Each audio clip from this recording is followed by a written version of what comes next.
Welcome to The Disappearing Mind, a unique podcast helping you find clarity and support along your dementia journey. Now, join National Dementia Trainer and Coach, Dawn Platt, for an all-new episode. Welcome to The Disappearing Mind, where we talk honestly about dementia, caregiving, and the decisions families think they're never going to make.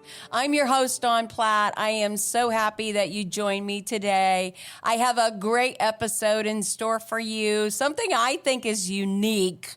You tell me, but today's conversation is a little different and important. Much of what we hear about dementia caregiving centers around daughters or spouses, but sons often become decision makers too. Their stories are rarely told, and especially when the relationship with their parent is complicated. In this episode, we're talking with Jonathan, a young married father of two who found himself stepping into the role of caregiver and decision maker for his mother, someone who he had been estranged from for a few years. When her dementia progressed and her husband was unable to care for her, Jonathan made the decision to move her to Florida and to bring her into his home. This is not a story about having all the answers. It's a story about obligation, values, and the emotional weight of doing what feels right, even when the past is unresolved. We'll talk about how Jonathan and his wife navigated this with their young family, how it impacted their children and their marriage, and the challenges of entering into a healthcare system without guidance, and how that journey ultimately led to nursing home placement. If you've ever wondered what you would do in a similar situation, or you're a son quietly carrying out this responsibility, this conversation is for you. Before I bring Jonathan on, there are some questions that I just want to reflect on because I feel like they're important to those of you in this dementia journey, those of you who are being impacted by dementia. And I want us to do some personal reflection because everybody thinks they might know what they would do, but I'll tell you from personal experience, I didn't know everything to do, and I am called an expert for my own mother. So it's a lot to think about, but let's just reflect for a moment before I bring Jonathan on. So if you were estranged from your parent, what values, not emotions, might influence your caregiving decisions? I'm going to tell you from a long history of working with people, especially in the healthcare system, those things that happened when you were a child or those unresolved disputes don't go away when your parent turns 75 or 80 years old. They're still impacting your relationships, like it or not. It's actually a fact. How would you deal with unresolved family dynamics? How would it affect your feelings of guilt or obligation or even resentment? I mean, let's be honest here about the caregiving role. You know, I've talked to ex-spouses who step in and actually provide care. And there's a lot going on there, a lot to unpack. And then how do caregiving decisions change when they impact your spouse and your children and the life that you're currently living? There's a lot to unpack here, and we're going to do that today on the podcast. Jonathan, welcome to the Disappearing Mind podcast. Thank you so much for having me. Before we get started, I want to learn a little bit about you, and I want to get to know you. I think you are a unique individual. And I'm going to say some things about you as a mother throughout the podcast that I think I'm speaking for mothers all around the world that would be listening to this. I'd be very proud to have you as a son. So thank you for coming on. But before we get into your caregiving journey, can you tell us a little about yourself, your family, and what life looked like before dementia entered the picture? Sure. So, I'm been in the marine industry in South Florida for almost 30 years. Two children. Our oldest son, Declan, is a freshman in high school. He's 14. Our daughter is a first grader and she just turned 7. And I've been married to my amazing wife. She's gonna kill me. We've been together probably 17, 18 years. Wow, that's impressive. So, how would you describe your relationship with your mom growing up? Um, Both my parents worked a lot. So they were great parents, but weren't super hands-on. They both had their own practices and work. So I really didn't have much of a relationship with either one of them, unfortunately. Not to the standard that, that I would have liked. There you go. There you go. Great providers. I'll give them that. There you go. So, as an adult, describe your relationship. What did your relationship look like before her diagnosis? I would definitely estranged. My parents divorced when I was about 12, but it took a while to physically go through the divorce. So my father moved out of the family home and moved in with my grandmother and took care of her so that my relationship with my mom wouldn't be awkward, and also that I had, a stable home that I had previously lived in, my whole life. So he didn't want anything to be too damaging in that manner. Yeah. Sounds like they really cared for you. But before all this happened, did you ever imagine that you would become the person making decisions about your mother's care? No, no, honestly, you don't think about that as they got older. I'm 48, so my parents are obviously older. I thought about that. I communicate with my father. That relationship was, always in constant communication, but I unfortunately just didn't communicate with my mother nearly as much. Absolutely. And it must have been difficult not knowing too much about dementia when it happened to be dementia. When did you find out it was dementia? Um, so I got a phone call. I will say once we had our children, my mother and I relationship got a little better because of the grandchildren. Um, and I actually got a phone call from her bank manager in Connecticut. And he said, I apologize. This is, unorthodox, but your mother is removing large amounts of money and things are weird and she's normally not, missing payments, etc. So that was my first hint that something was wrong. Wow. So that was my next question. And you answered it. What was that telling phone call when you realized? What did you do when you got that call? You're a son, you're a child, you're not probably involved in your mom's affairs or her personal business, right? You were still at that point. Sure. What did you do and what did you feel like? I strangely enough, I called my father, her ex-husband, but who still had in a relationship with her is he still truly cares. I'm the son of his estranged wife, but because he's a parent, my father's also a psychologist. So and truly family first. He's always done that, no matter what. Um, so I called him and said, "Hey, I just got this bizarre phone call from, a gentleman that's mom's bank manager."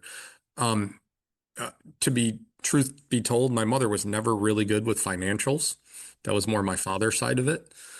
So I asked him his advice. He said, "You absolutely should, call her and just feel it out." Wow. That must have been something.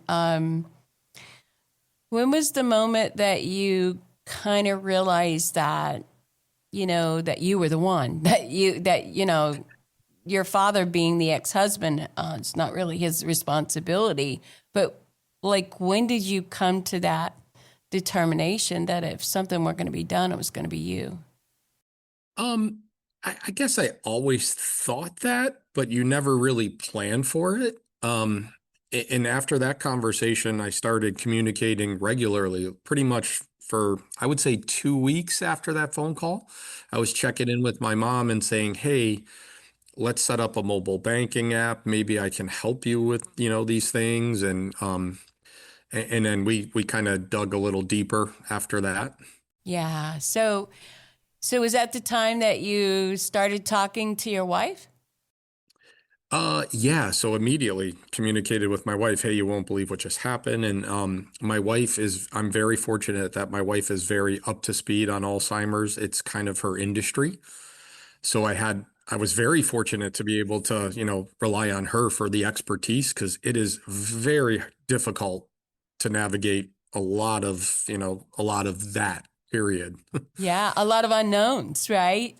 There's no handbook, and so it takes a lot. It takes a family, it takes a village, right, to really be able to do this. But did your history at this point complicate what you were facing? Uh, yeah, yeah. Honestly, I love my mother, always will, no matter what. But I frankly kind of went, this isn't my problem. Like my mother and I were somewhat estranged since I was younger. I created my entire life separate from them. She created her life pretty much separate from me. We reunited because of the grandchildren, my children, and I really wanted her to be a part of their life. So yeah, there's a part of you going, this isn't my problem, but it is. I mean, my mother was also adopted. I was thinking about this last night, and I think there's subconsciously a part of me that feels like she was neglected immediately because of the adopted, although my grandparents were amazing parents to her. Um, so yeah, I subconsciously, there's probably a part of me going, I can't not help. Right. Um, Yeah. So did the actual dementia, and maybe this isn't the right question, but did the dementia soften anything between you, or did it make things more complicated? Um, Definitely softened. It made me go, especially after talking to my father with, the medical background, hey, this is not necessarily her fault. Mm-hmm. This is just the mind unfortunately goes, and subsequently so do all these other factors. And it wasn't as bad initially when we started talking to her. It obviously progressed to, where it is today. Absolutely. So tell me about your first trip, like that you went up. How was that? How was that encounter, and were you prepared to I, step in and see what you saw? I thought so, and no. So I was in communication for about maybe a month, maybe less, and they were, she had a moving, company. She had it all set up. And when I flew into Connecticut, this was also during COVID, which was a whole Oh nother dynamic wow. of, yeah, Yeah. yeah. So Few trying to do complications this, going on here, Jonathan. yep. And the other part that was weird for us, we were in Florida. So for us, it was a different world than Yes. the rest of the world. Yes. And she was in Connecticut and they Mm-hmm. were very locked down. Um, so just navigating that and trying to help while, obviously full-time working, taking care of the kids, it just, I thought everything was perfect. And my wife jokingly was like, none of this is as easy as you think. Um, and I'm like, no, I'm speaking to her. We've got this all taken care of.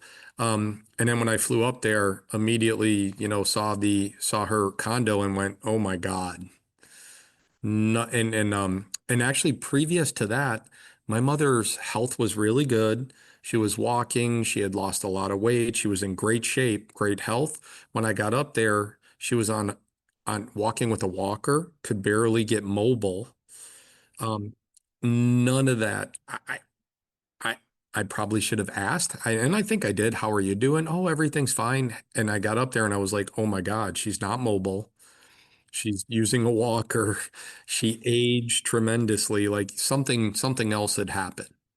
Well, this is a good point, and I wasn't prepared for this, but you brought it up, and so I want you to address it for sons that are like you. They're several states away. I mean, you ask a question, you don't know how to unpack stuff. Like, it's not like you could have dug in more and found out this. You said you saw her condo, so it must have been shocking or in disarray or whatever. She looked worse, right? And then she wasn't as mobile. Let's just stop and how would you recommend that families or sons who live distance, if they are curious or maybe think something's wrong, how would you have unpacked that any differently than you did? More communication. Hindsight, I should have maybe FaceTime, maybe went up to Connecticut and visited more. Honestly, just probably repair the relationship a lot earlier. Would have been, looking back, I wish I had done. Yeah, well, hindsight's 2020. And I don't think that you or any of us were prepared. I remember the first time I walked into my mom's condo and went, oh my, what is happening here, right? What was it in disarray? Was it just tussled? Was it dirty? What was it that was shocking when you went to her home? Sure. So we had agreed and set up for, we thought movers. It turned out she just had friends helping her move in with a U-Haul. And that was fine, I thought, because I had actually spoken to them and I thought everything was on track. And when I got up there, like I would say 75% of all of her belongings weren't packed, weren't ready for clean. I thought I was coming up, grabbing her 2 or 3 days, finalizing anything in Connecticut and then flying back down. I basically became the mover. I was packing everything. I had to go to U-Haul and get boxes. So Wow. I Well, just you was not really prepared walked for it. into something. It brings up a story. I'm going to tell it too, because it reminds me of what we went through. So we actually hired people, right? We hired people to come in and pack my mom before we moved her. And that night, she started looking for hair curlers. And so she unpacked 3/4 of the boxes because she was looking for her hair curlers. So when we got back there, like you, thinking there was going to be a little bit more work to do and then the movers and then the move, actually, she had literally unpacked everything. Sure. And we had to start over. So, that's something that even I wasn't thinking, I wasn't prepared for. Otherwise I would have had them pack it and haul it out of there kind of thing. So these are some of the things when you're distant and far away that you may not be aware. And listen, talking in a phone conversation, obviously when you say, how are you? They're going to say, I'm fine. You're not going to get the details of what's really going on. You can't actually see them. So, give yourself a break in that. But, Jonathan, you had options, right? Including saying no. What led you to say yes? Um, I think personally, since I've had my children, I've changed completely. I actually can relate to my father so much more. Um, I, my mother was very aggressive with their divorce and did a lot of things that really were, terrible in my opinion. And I always, asked my dad, I'm like, I don't understand how you allow that, or like, you're crazy. And he said, no, you don't have children. He said, someday when you have children, you'll understand, that I will always do what's best for you. And that means not, being aggressive towards your mother. Oh, that's great advice.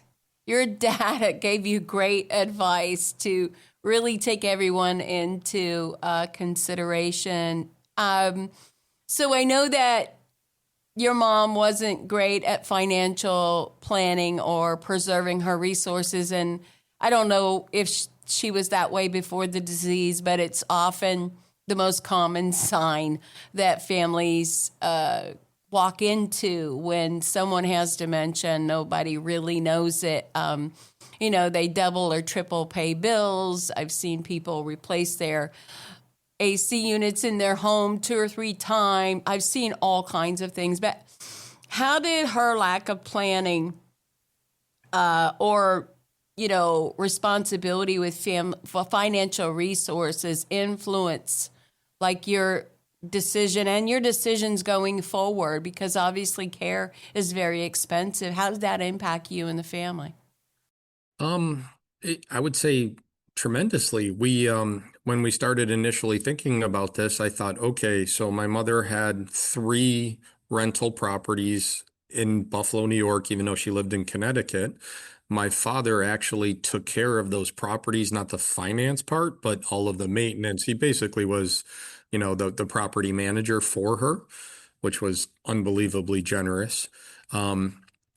So I thought worst case scenario, I can leverage those properties. She'll have, money there, as well as, a really good retirement. My mother made really good money and worked really, really hard. So we thought no problem. As I dove more into those details, I came to find that COVID, unfortunately, all of her renters never paid rent. So she had no income from that. The properties got defaulted because she subsequently didn't pay her property tax in New York on the 3 properties. And apparently there was also back taxes even before that. So basically the properties got sold to pay all of the back taxes. So those were gone. I mean, we made a little bit of profit on them, but very little. Dug into some more things that she had, previous bills. So those were paid from what little profit we made from the properties. She basically was left with just her Social Security. Wow. You made a comment the other day, and I want to remind you about it. You said, well, if I would have known this, I would have gotten an elder law attorney. Talk about that for our listeners. What should they be doing? Yeah. So, it was such a different juxtaposition between my dad and my mom. So my dad during COVID literally said, and I've known my family attorney for years. They've been good friends. He said, hey, he's sending you a package. Here's every password for every bank account. Here's the amended will. Here's the power of attorney. And I went, Dad, you don't need to do all this. And he's like, no, if something happens, you need this. And that made me start thinking about my mom. And a good friend of mine was like, hey, I've got a great elder attorney. And I'm like, what's an elder attorney? I know plenty of attorneys. I never heard of that, elder affairs. And so I met with him and he was amazing. We basically got my mom there in the room. We navigated through all of the, hey, we need medical power of attorney. This is not you not being able to make decisions, but if something were to happen.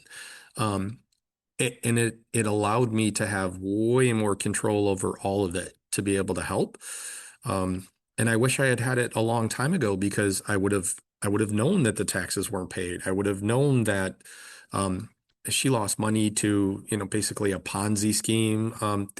Basically just the finances would have been preserved and I could have had her, taken care of at a much higher level than I feel like we're doing now. She's in a great place, but I would have liked to have done better. You would have had more options.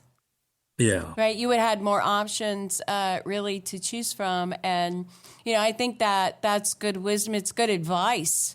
You could have navigated what she wasn't able to. And the thing that families need to know and understand is that, dementia couldn't be there years before it ever is diagnosed because it's a long, drawn out process in most cases. And judgment and those abstract abilities are some of the first things that go, and they're not always noticeable unless you're with that person all the time. And so, there are lots of things that you could have done, that I could have done as a daughter as well, that sons and daughters all across the nation, all across the world could do if they would have only known. And again, there was really no way for us to know that. So I think that's a great point, Jonathan, for you to drive home. Well, let's kind of shift a little bit.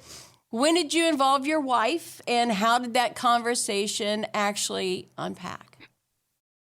My wife was involved in every single step from that first phone call.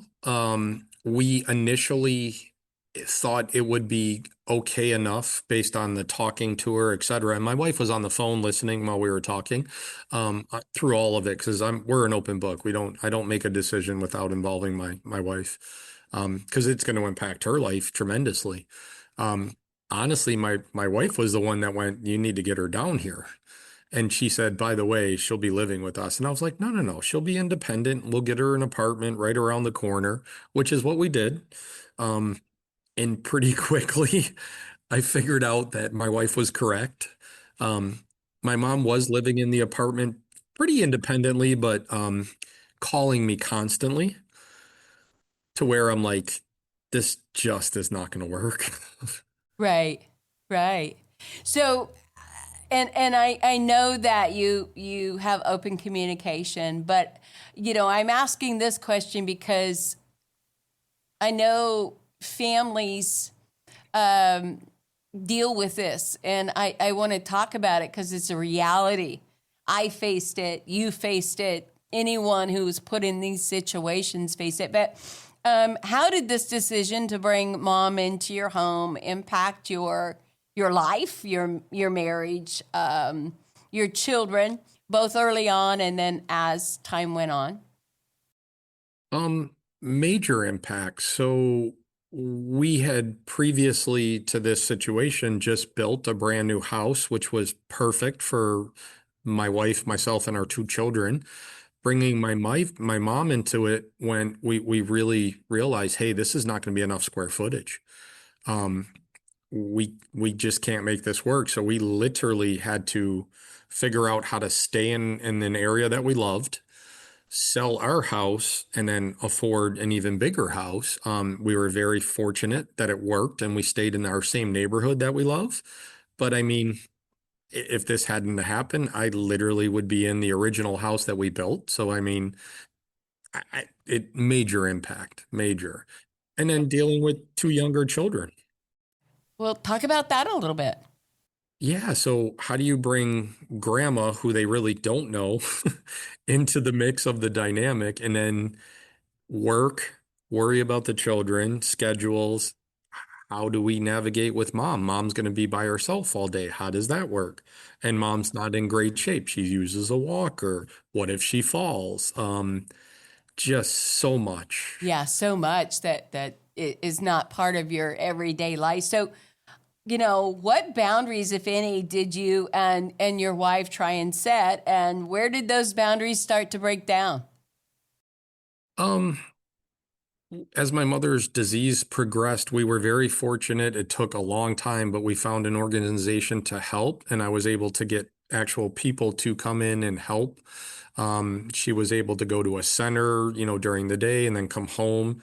And we had helpers for shower and just watching her, because unfortunately my mother started to wander. And she would sleep a lot during the day, but be up all night. So frequent walking out, and we had bells and then the Ring doorbell, because she would literally just walk out the front door and leave it wide open. So getting woken up in the middle of the night to, where is she? As well as then chasing my dogs. We had dogs. My dogs ran out because my mom left the door wide open at 2:30 in the morning. So yeah, there's a lot. And unfortunately, progressively, it got worse to where my mother, for whatever reason, thought she projected very negatively towards my wife. Yeah, that can be common, and I don't mean just towards the wife, but to one particular person or another in the family Sure. setting. Let's talk about the children being in the middle. How did you explain what was happening to your children? We were able to explain somewhat the disease and hey, grandma, we call her Nana. Nana is just not all there and she may say things or do things that she doesn't mean. It started, my distinct memory, I came home one night from work after picking up my daughter. My son was already home and he said, "Hey, Nana told me you were dead and that we needed to pack everything." And I went, and he goes, "Don't worry, I know that wasn't true." But I'm like, that was at the time, 12-year-old. Thank God he knew that wasn't right. But I'm like, I am now really concerned for my kid's mental health. And if she had said that to my, at the time, 4-year-old daughter, would have been devastating. Yes, So, absolutely. yeah. Looking back now, is there anything that you wish you would have done differently for your children during that time? Um, Yeah, they were amazing and they were fine even with the helpers. They actually became friends with the helpers, but it's awkward. You have strangers in your house and you don't have your normal routine and it's just it's hard. It's hard to I mean I would say before the helpers or even with the helpers, you're not going out on a Saturday and you're worried about being out for more than 2 hours. You don't really have a life. Um, you have no way to go on vacation. That's another thing we came to realize. We couldn't take the kids away. We I'd forgotten I didn't tell you, but so our first vacation trip, we had it all planned for mom to go to respite care. Mm-hmm. My mother freaked out, refused to go to respite care. The center took her back to the house. I subsequently thought I could, get her to go. Um, and she had already called the police. At the time, she still had a cell phone. Mm-hmm. So I actually came home to the police and at my house with my mother, and explaining that she was going to go to respite care, and she got aggressive with them. They actually, unfortunately, had to Baker Act her. Yes. So she literally went in an ambulance to the hospital. The hospital then agreed and she was Baker acted and sent to to a facility for a 72-hour hold while we were on vacation. Wow, that was a lot to deal with. So let me just unpack that Baker Act for states that don't have that or know what it means. So in the state of Florida, there is something called the Baker Act. It was not originally created for dementia, but for people who were confused or perhaps mentally unstable to take them in, usually with the help of policemen, not always aggressively, but just to have them evaluated in a safe and secure environment, giving the doctors time to evaluate them and making sure they're stable before they go back out into their environment. So it can be very traumatic for the individual and also the family, right? Because, when someone with dementia gets paranoid or delusional, it's not always easy to bring them back to reality or reason with them like you normally would be able to do, if dementia weren't in play here. So, once your mom was with you, I want to talk a little bit about something else because I know this is very difficult for families in general and families I coach all the time. And even myself, I struggle with this a little bit. But what was it like trying to navigate the healthcare system to find care for your mom? Incredibly difficult. It it's you almost want to take a month off of work to learn it, to figure it out. There's very little help. I mean, you can do as much research as you want, online, and it's so contradictory and there's so much involved. It's just incredibly difficult. I finally was able to find a help service that was able to navigate it with me. Without them, I don't know that I would have ever, been able to do it as fast as we were able to. So if it weren't for you and your wife, if you were just by yourself and all the other duties, do you think you'd be able to do that? Um, no, No. honestly, not with work and children and Sure. even if it's incredibly difficult. Yeah. So I know that you had to apply for some programs and things for your mom, for placement and care and services you got. What did you feel most confused about in that? Or was that an easy process? Did it take some time? It took some time to get her into that program, but once she was in, it was a godsend. They basically knew how to navigate all of it, involved us tremendously, which was wonderful. We're able to give her the extra services like, the helpers at the house. I mean, previous to the helpers, I was helping her shower, which was fine, but awkward for her, awkward for me, just period. And I'm not a trained medical professional. I'm worried that she's going to slip in our shower. So yeah, there's so much. There's There just is so so much much. involved. Yeah, and I think this is very telling for the males out there. Honestly, Jonathan, I know I've said this, and I don't think you realize it. How many sons aren't interviewed? How many sons don't get to tell their story? And imagine if you didn't have the marriage that you have and the wife that you have, how much more difficult a strain that it could put on the family if you weren't working together. And so kudos to you and your wife for doing that. But, let's talk a little bit about reaching the point when you needed to kind of place mom. I mean, and I want to say that, all of us come to that point where we need more help. It's not always safe to be the caregiver, especially if you're not trained, don't have the resources, you have a full-time job and life, and you're trying to fit this full-time caregiving in as well. But what were the signs that caring for your mom at home was no longer safe or sustainable? I could see how much it affected my wife because she was the bad guy, even though she wasn't at all. It affected her really, really tremendously. And I could see, even though she didn't want to, tell me, I could tell. Our life wasn't the same. I mean, even my kids got used to, oh, we're not going to go anywhere because, grandma, Nana's, we're worried about Nana going away. And then just my mom's, mental state just kept progressing to where we knew we just couldn't keep doing this. Yeah, yeah. It And that's wasn't safe for exactly, her. it's exactly right. It's not safe. It's not the best for them. And, I don't care who you are, you can only go through it so long. And although they're very confused and it's not purposeful on their part, over and over and over again, it creates an environment, a hostile environment, actually, that is not conducive to, peace and quiet in the home, especially with a family and children. So, lots of our listeners are probably going through this right now and trying to decide what to do. But can you walk us through how you made the decision to pursue your mom's current placement?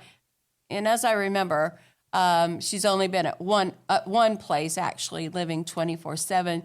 Walk us through how that decision and how you navigated that, because that's not easy either.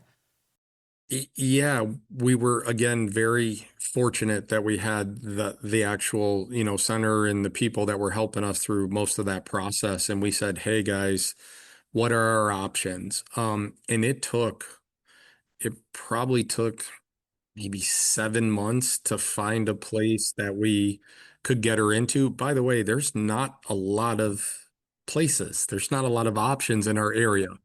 We had to keep her close because we thought we wanted to be able to visit her often, and we felt guilty that we had to do what we had to do. So I wanted her close. I wanted to be able to visit often. It had to be, a safe place for her. So it just took a while. It took a lot longer than we thought.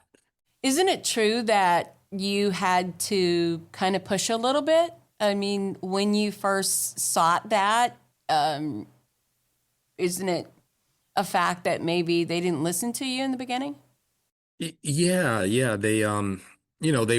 Their goal is to keep them at the home as long and as, much as possible and safely. And they thought, okay, we'll give you extra extra services, extra people to come and help if you need 24-hour. And it wasn't that. It was the dynamic of what it's doing to my children and my wife. Yeah, and it isn't safe. It becomes unsafe. And it not just because of falling, a lot of factors can make the home become unsafe for a person who's advancing in their dementia. Not only what they could pick up, not only what they could turn on, fires, but nutritionally, you're not a trained medical provider. You're not going to notice things that trained medical people would be. You're not on staff, on call 24/7. There are a lot of things that, I tell families, as I hear that, I feel guilty. We're not born. Family dynamics are not set up in the United States of America where both parties work outside the home and we raise children and do all these things to be 24/7 caregivers. Some of us do it and do it well, right, for a period of time, but there also comes that time. And I would tell any family member this, not to feel guilty. It is better for you to return to being the son, right, or being the spouse, where you can actually fulfill that role and actually take care of your own health and peace of mind, right? And your family, you're a father, you're a husband, you're a provider. Those are all very important factors. And then you're a son, right? And so it is a decision where you're like, if I could get this help, if this was just here, then I can navigate this better and have partnership in healthcare. And I always tell families that I felt that way my very own self. I never did place my mother, but had it continued, I was pursuing that. It's just that it didn't come through. Like you said, it takes time. So it's not something that you just do overnight. That's what I want people to know. And, I just applaud you for your tenacity and being able to do that. But once mom was placed, I want to talk about that. How did life change in your role for you and your family and actually for your mom, right? And when she's where she can get the care she needs 24/7. Yeah, it massive stress release. That first week, we probably slept better than we have in 3 years because there wasn't, middle of the night, roaming and up and TV on and, chaos. My kids seem to fall back into a more normal routine. They seem to be more joking and lighthearted because, you don't have the constant chaos of what, unfortunately, because of the disease, she would say or do. My wife, I remember distinctly, EJ had taken off. We had to lock the closets in our bedroom. My mom would go through my wife's closet and take clothes for whatever reason. So we were able to remove child locks from a closet, just silly things, but your life becomes normal again. Yes, absolutely. How's this experience changed you as a husband and a father? Well, first of all, I can't thank my wife ever enough for what she put up with, what she allowed for the whole family to go through to be able to do this for my mom. And then my children, I will never put this on either one of my children. Our affairs will be in order, because it's so stressful. Absolutely. It really is. That's what I was hoping you were going to say is that, and I feel the very same way. I will never put this on my children. I will prepare for it. I will make a plan. I will put away all of those things so that their lives, even though they would do it, right, would not be disrupted and they could still remain son and daughter. I love that. I love that statement. So as we begin to close, Jonathan, and I cannot thank you enough for coming on. You do not know how valuable this particular episode is going to be going forward. to other men who happen to listen to this, and probably women as well. But if there's another estranged son or another son out there that we're listening right now, right, facing a similar situation, what would you want him to hear? Again, looking back, I wish I would have repaired the relationship better. Maybe, whatever resentment, whatever hurt, put it aside, just reach back out, because even just to have that knowledge of what's happening, we would have saw so much more before it had happened, and we could have helped. Could have helped my mother, could have helped us, could have just, it would have made a big difference. Um, and then plan, like you said, because this is going to happen inevitably to some parent. It's unfortunately, that's just the way it is. Jonathan, thank you for being on the podcast today. To my audience, I want to say that Jonathan's story reminds us that dementia does not wait for relationships to heal, for finances to be in place, or families to feel ready. Sometimes the people making the hardest decisions are doing so without closeness, without clarity, without a roadmap, only a deep sense of responsibility and values that they didn't even realize that they were leaning on. This episode is not about judging whether Jonathan made right choices. Had he not stepped in, I fear his mother's outcome would have been much more grim. It's about understanding how complex caregiving becomes estranged, marriage, parenting, and lack of planning collide, and recognizing that stepping in does not mean that you're expected to do everything yourself. Accepting help, relying on others, and needing additional levels of care are not signs of weakness. They are often a necessity and parts of responsible caregiving. For sons and daughters and spouses listening, if you're quietly navigating decisions like these, you are not alone. Caregiving is never meant to be figured out in a crisis mode or in isolation. Get early guidance, honest conversations, informed support can change the trajectory of this journey for you. I can speak as a professional and as a mom. My mother had dementia as well. And as a mother myself, I would be proud to have a son like Jonathan who has done so many things right that really changed the course of what would have happened to his mother, who actually is still living, and Jonathan is still looking after her care. I want to thank the listeners today, and I want to say to you, I hope that you or someone listening can benefit from this podcast. I want you to share it. I want you to subscribe. I want you to tell others about the Dementia Journey and the Disappearing Mind podcast. We do it for you because we care about those who are walking on the dementia journey. Thank you for listening to the Disappearing Mind. It's Dawn Platt. Make it a memorable day.